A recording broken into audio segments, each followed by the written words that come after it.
नमस्कार शेतकरी बांधवांनो, आजच्या या व्हिडिओमध्ये आपण जे कर्जमाफी होणार आहे त्याच्याबद्दल सविस्तर माहिती घेणार आहोत। तसेच नमोचे जे पैसे येणार आहेत ते कधी येणार आहेत, किती तारखेपर्यंत येणार आहेत, शेतकऱ्यांना वाढीव रक्कम मिळणार आहे की कमी रक्कम मिळणार आहे, याबद्दल सर्व डिटेल माहिती आजच्या या व्हिडिओमध्ये आपण बघणार आहोत। जर का तुम्ही व्हिडिओवरती नवीन असाल तर आपल्या व्हिडिओला एक लाईक एक सबस्क्राइब करून ठेवा, जेणेकरून नवीन व्हिडिओ तुम्हाला बघायला मिळतील। तर चला मित्रांनो, आजच्या व्हिडिओला सुरुवात करूया। बघा मित्रांनो, जर आपण कर्जमाफीबद्दल बघितलं तर मागचेच आपले जे उपमुख्यमंत्री होते अजितदादा, त्यांनी सांगितलेलं होतं की कर्जमाफी भविष्यात 3-4 वर्षासाठी तरी होणार नाही। म्हणजे कारण की त्यांनी स्पष्ट सांगितलेलं होतं की तुमच्याकडे जे काही कर्ज आहे ते तुम्ही भरून टाका, लागलं तर व्याज हे सरकार भरणार। स्पष्ट तारीखसुद्धा दिली होती। त्यांनी असं स्पष्ट उल्लेख केलेला आहे की कर्जमाफी होणार नाही। तर त्यामुळे महाराष्ट्रामध्ये असंतोषाचं वातावरण निर्माण झालेलं आहे।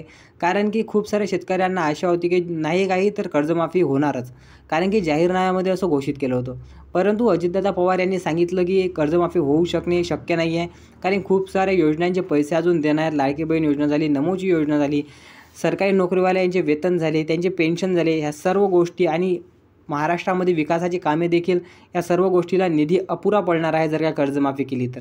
त्यामुळे शेतकऱ्यांची कर्जमाफी यंदा तरी शक्य नाही आहे आणि भविष्यात 2-3 वर्षे देखील शक्य नाही आहे। तर चला आता दुसऱ्या टॉपिकवरती वळूया, तो म्हणजे की नमोचा हप्ता।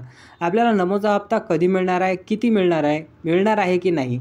कारण की आपले मुख्यमंत्री साहेब देवेंद्र फडणवीस यांनी असं म्हटले होतं की जेव्हा PM किसान योजनेचे पैसे हे शेतकऱ्यांच्या खात्यात येतील तर तेव्हाच आम्ही आमचा नमोचा हप्ता देखील शेतकऱ्यांना वाटप करू।